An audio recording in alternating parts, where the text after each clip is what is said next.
definition of insanity is making the same mistake over and over and over again but expecting a different result. The mistakes I make are the same but different. Sometimes I get drunk and fall over. Sometimes I get drunk and crash my car. Sometimes I get drunk and yell at the fridge. But with OJ, it's always something totally new and surprising. And yet, surprisingly, he is totally insane. I mean, God. How is that racist? Not that amazing, really. Before I walked on, I asked myself, what would Bill Hunter do? And I think if you look closely, that's exactly what I did.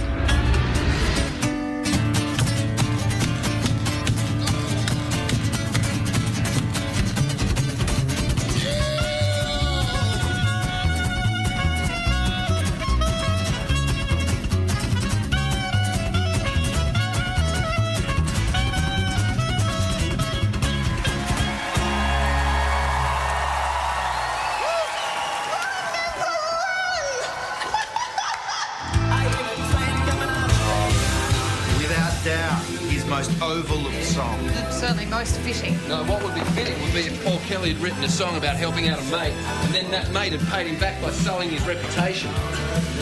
You know, he's done that. Really? Yeah, it was a great track. I can't remember what album it's on, but it's on Manila. No, sorry, he didn't really do that. I just... Did you say sullying? My God, you are pissed off. You are. I'm let down. Ladies and gentlemen, Mr. O.J. James. Oh, brother, come on. Massively let down. Yeah, well, it doesn't feel very good, does it? Look out, faint a sin of sorrow and loss, and out comes Sophie in a martyr costume. Fuck off, Brian. Good evening, ladies and gentlemen. I'm OJ, and I'm here to show you that almost anything can be funny. Even this. He's fucked himself, hasn't he? I reckon he has.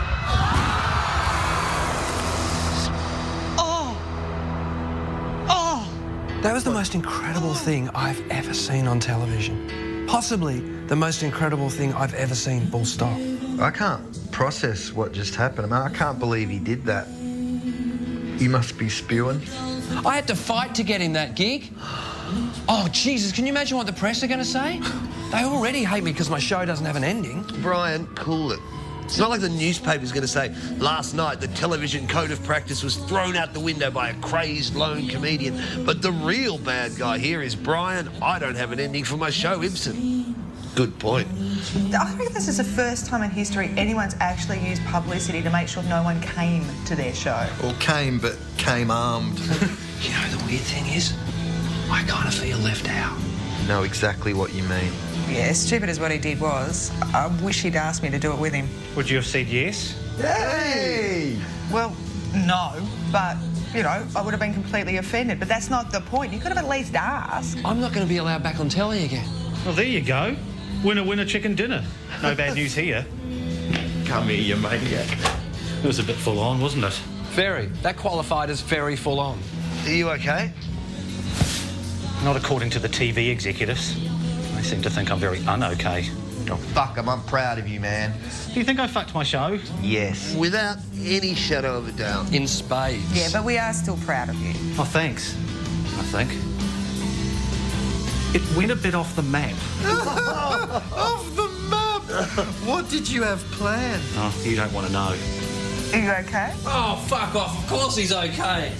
I'm more worried about what I can hear. Oh, what's that? It's the sound of a door slamming in the face of any young comedian that wants to make a difference on television. Jesus, shut up, Brian. You're being a dick. Get fucked. You can't tell me what to feel. You're not my mum. Anyway, I'm not attacking him. I'm just having my say. Yeah, okay. Maybe you could try having your say silently. It's all right. I deserve a certain amount of grief. I know, OJ. I'm not trying to be an asshole. You're the most naturally funny of all of us. You're the one we wish we could be. Watching you on stage, it's like watching someone walk through heaven holding hands with God. And then taking him behind a bush and anally raping him. I'm sorry, AJ, I don't mean to be harsh, but stop raping God. Look, Brian. You're not being harsh. Compared to some of the executives in TV land, you're being as gentle as a puppy. Shit, what did they say? It's pretty full on. At one point, one of them said to me, "You'll never work in this town again." And neither will Brian. See? Oh, you've got to be joking. Yeah, kind of, sort of. Hey, look, don't worry about it, man. They said that to me when I worked in radio in Brisbane. You will never work in this town again. And what did you say? I said, thank you so much. I mean, it was Brisbane. Right. OJ, we've got to sort this out, and I mean now. Yeah, this may actually be a sign. When is your show? Oh, a week and a bit. Why? Have you finished it yet? Depends on what you mean by finished. Probably means finished. Well, then technically no. Okay, how much have you done? None. Fuck, OJ. I'll get it done. I'm just trying to work out some stuff. Really? What kind of stuff? Well, you know, stuff. All of it. Oh, Brian, you're like this. I'm looking for an ending. And when I find an ending, I'll work backwards and get a killer beginning. It's my process. Process. I'll get it done, all right? I'll get it done. You better get cracking, my friend. Yeah, and if you need a hand, don't be afraid to call. No, thanks. I'm all right. I'll need a hand.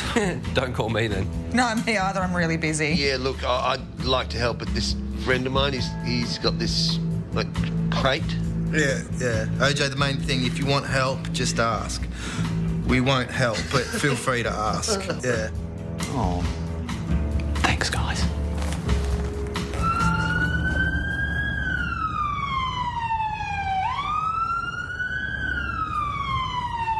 She was like the only woman I went out with the whole time I was in the US, and she just kept screaming at me, fucking kill him, fucking stab the cop. And what did you do? Well, I just took her aside, got right up in her face and said, listen, you are going to have to chill the fuck out, Judge Judy. You know? Judges, they're all the same. Did you hear JJ on the radio this morning? No fucking way, I was asleep. How was he? It was funny. Okay, stick around, do a station ID, plug my show, plug your show. Do it. Hello, listeners. I'm comedian Bob Griffo. Comedian James here. I'm Sophie Glass. And you're listening to In the Greenhouse. Dave Graney Show. Pinky and Amanda in the mornings. Let me guess, you're asleep because you're up till 5 in the morning playing your stupid computer game? Possibly. This festival, If you're going to see one show, don't come to mine. Don't make it mine. see comedy legend. Go see my friend. OJ's show. It's absolutely... Fantastic. You know he plugged your show instead of his own. We all have. When are you going to write it, your toolbox? I don't know, somewhere between now and when it starts. You plugged my show. Yeah. How uncomedian is that? If you didn't see him on the telly, You'll see him today on the front cover of the Herald Sun. where Kyle Sandel and Andrew Bolt calls him irresponsibly right-wing. yeah. What do you do that for? He should mind his own business. What's with all this passive-aggressive charity? The title of his show The show is a secret. is a secret. What it's about is a secret. But I can tell you this But much. I can tell you this, though. It will be Absolutely sensational. hilarious. Hilarious. That's OJ's show. OJ's show. OJ's show. Check it out. Check it out. Book now. So, when are you going to do it? Seriously, I don't even have a topic, all right? Let's talk about something else before I freak out. All right, OK, not another word. As long as you start it today. Okay, deal. Can I ask you something? You already did. Don't you mean, can I ask you two things? All right, can I ask you an undefined number of questions? No. But you can ask me something. All right, I'll ask you something specifically. Should I do the Hoots Watch show? Too hilarious. After all the things you've said, I can't believe they offered you a job. I know. The irony. Hey, are you going to buy a kilt? Oh, God, no. What? That's the tram to get fucked. Aren't you meant to be on that? Oh, no. I'll have to borrow your ticket.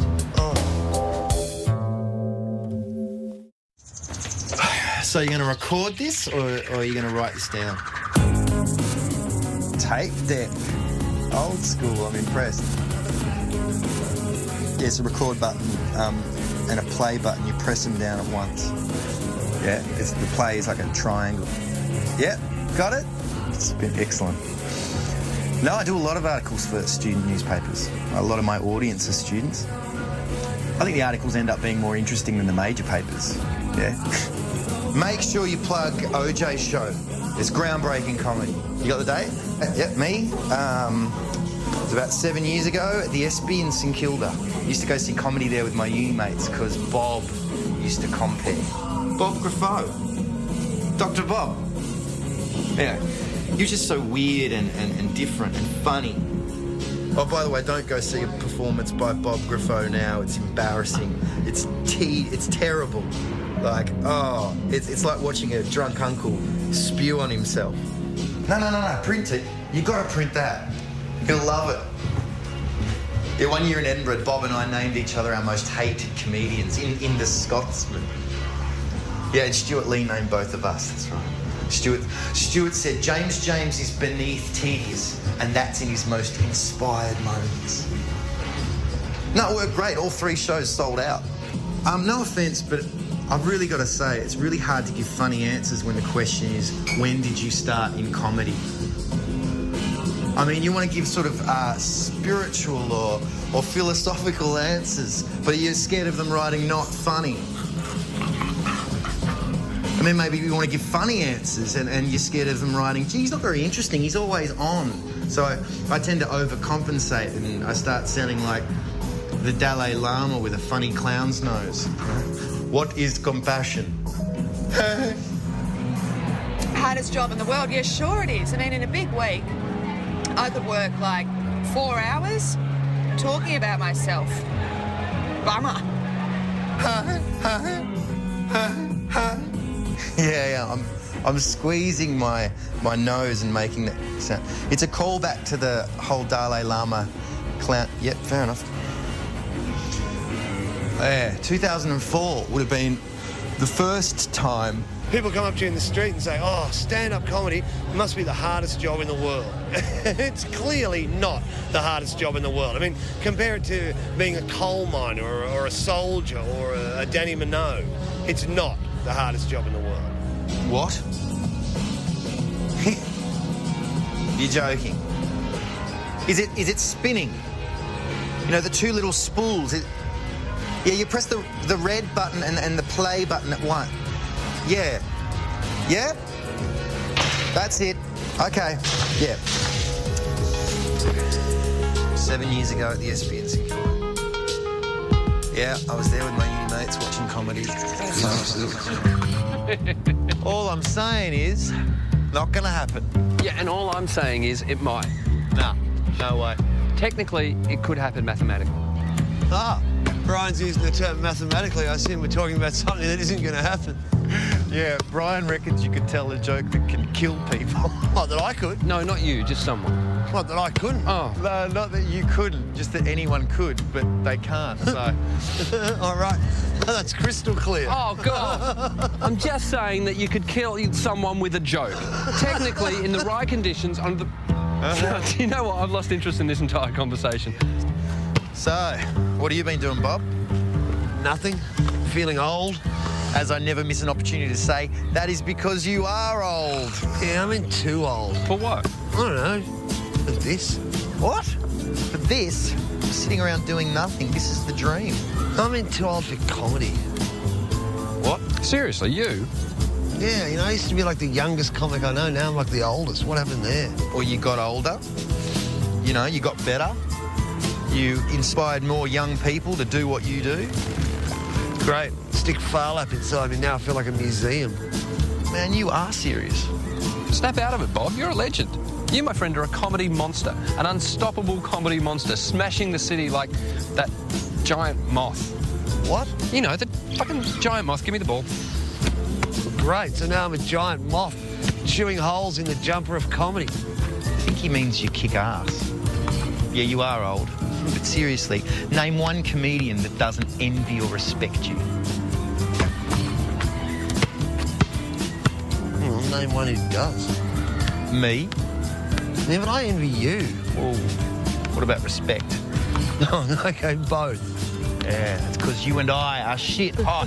See, this is an awesome figure eight of envy and respect. A relentless, never-ending love machine. All right. Thanks, brother.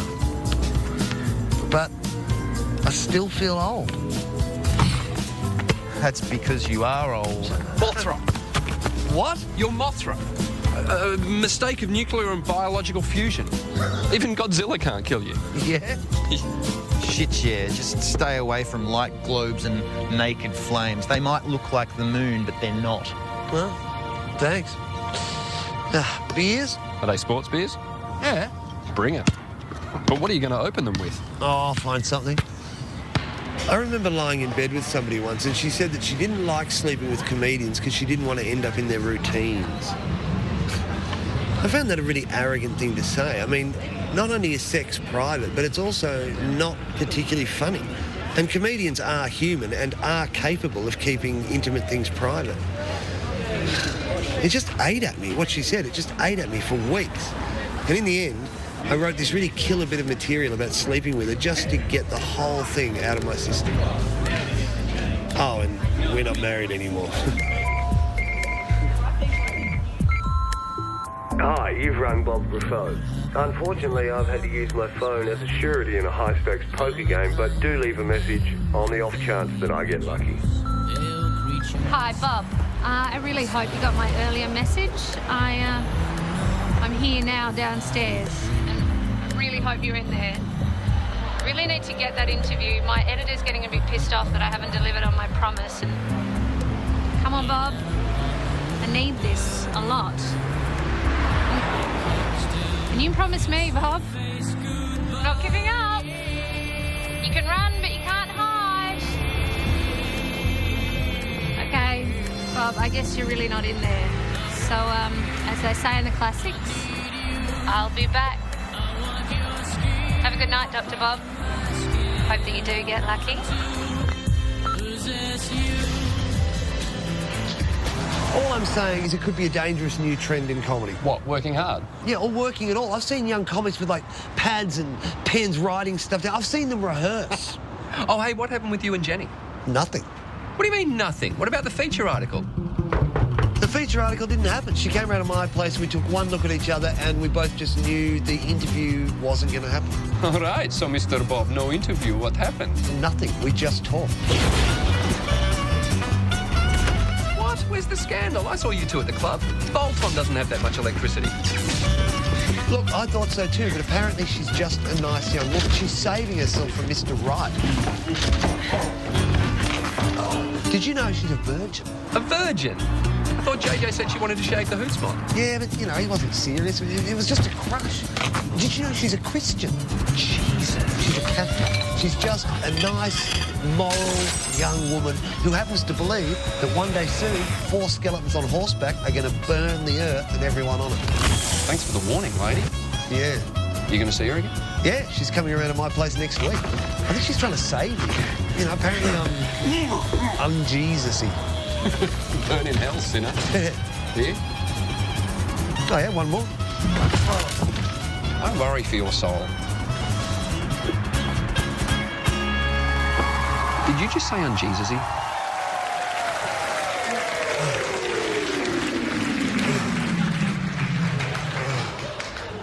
Hey, hang on, what are you doing here? I thought OJ was doing the gig. OJ's at home writing his festival show. Oh, shit. No. He should be banned by law from playing any kind of computer game. He can't cancel gigs to be all-powerful, conqueror of civilization. Stand-up comedy is more important than ruling the world. Look, maybe he is writing his show. I don't know. All I know is they called me in instead. I thought you weren't doing any late shows during the festival. What? Who told you that? Brian. Fuck Brian! Keep it down. Jesus Christ, he's always saying this kind of shit about me, and he's always wrong. He should be checking with me before he goes around making these proclamations. I think he's still a little bit, you know. I know! Stop it. Settle. I'm sorry. I also know that the one true rule of comedy is thou shalt never have a relationship with another comedian. How about thou shall be funny? That is clearly not a rule. I mean, what's he doing? Fucking it up for everybody. I remember about 10 years ago, comedy was going to be the new rock and roll. Never happened. Be great if it did, though. Hey, coming in at #1 for the 3rd week in a row, it's Brian Ibsen with What's Your Name, Where Are You From?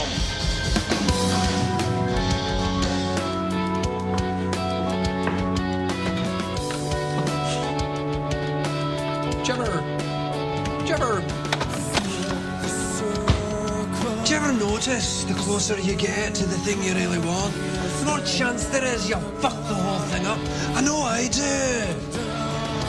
What about you there, sir? Eh? You know what it's like when you don't so much feel bad as you don't feel anything at all? You know what that's like, sir? Of course you don't, sitting there in your little bubble of positivity. What about when midget monkeys come down from the sky and they chase you around the stage on the backs of tiny ponies, shouting your show hasn't got an ending over and over, but you don't notice it because you're so fucking depressed? What is the deal with manic depression anyway? Why does manic always come before depression? Why can't depression come before manic? What's so special about manic? What a night. This approaches above adequate. They don't look like stars to me, they look like an audience. You must have done some pretty weird gigs. Oh, the world is my stage, and the stars are my audience. What are shooting stars? Hecklers. Snap. Okay, what's the moon? Bert Newton. Yeah, cool. I had a guy come up to me today and he told me that I was his favourite comedian. Oh. Yeah? Yeah, he wouldn't stop. He was going, I love you, you're great, you're hilarious. And after a while, I was getting this really funny feeling and I asked him, what's my name? And there was this long pause and he said, oh, it doesn't matter, I love you, you're the greatest. Whoever you are. Exactly. I said, I think you're getting the word love confused with the word recognise. I've been called Barry Ibsen, Brian Osborne, Brian Lisbon, and one time only, Brian Smith. I had someone come up to me and say, hey, aren't you somebody? And I said, no.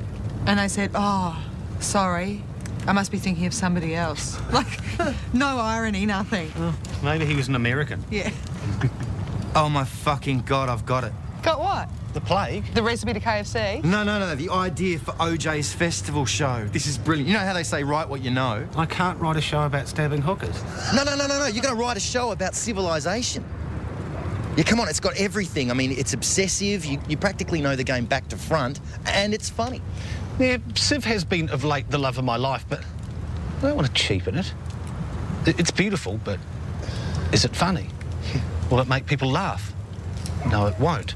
So, not wishing to appear rude, but fuck that for an idea. What are you fucking talking about? Of course, it's hilarious. Like, last week, you dropped a nuclear bomb on 12th century Rome. That's pretty fucking funny. No. It's a shit idea. Where's the comedy in it? Well, apart from the bombing Rome thing. What about the drama of it all? You know, you sneaking around like a junkie, pretending not to have played it? That was hilarious. Yeah, I think it's a brilliant idea. OJ, you should do it. And I'd venture you know more about the civilization world than you know about the real world. You should definitely go with it. Well done, JJ.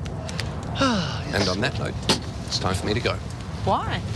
I've got to clean up my flat. It's a wasteland. What's new? No, everything's out of whack. I've got heaps of stuff to organise.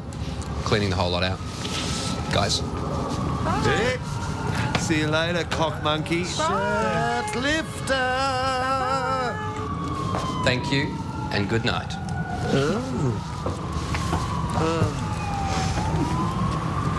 Well, it's one of the signs of the apocalypse. What is?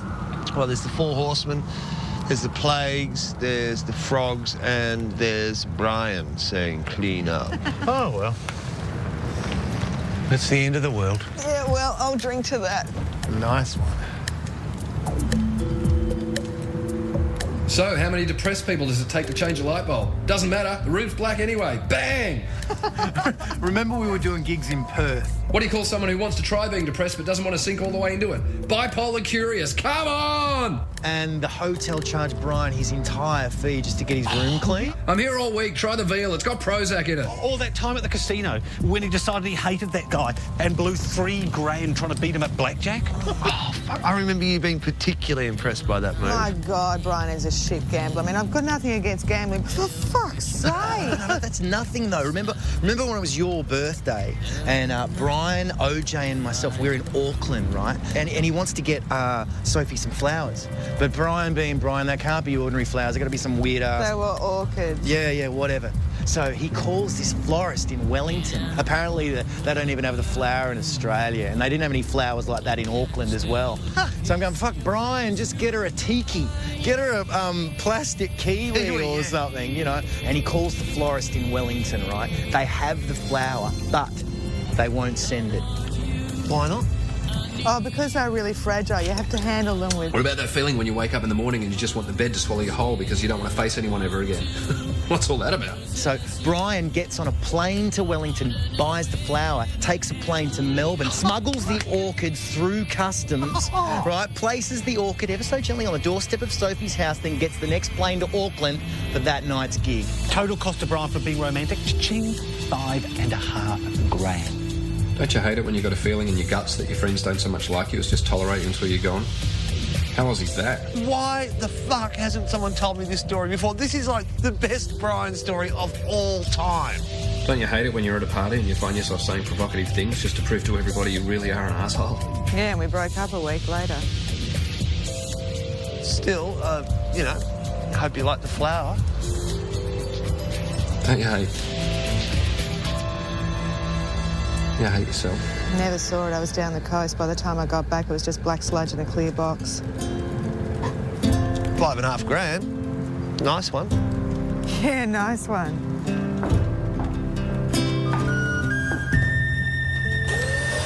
Who wouldn't break up with someone who went halfway around the world to give them a box of black sludge? I know I have. Yeah, that makes two of us. 3. I haven't yet, but I will. Not so much a nice one as a cruel but fair one. Yeah.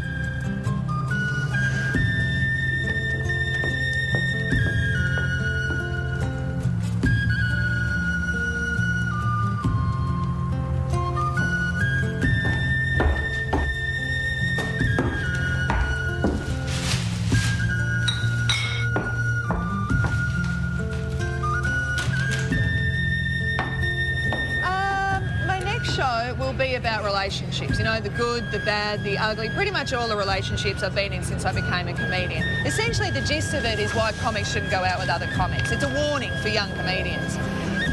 I just need to find an ending.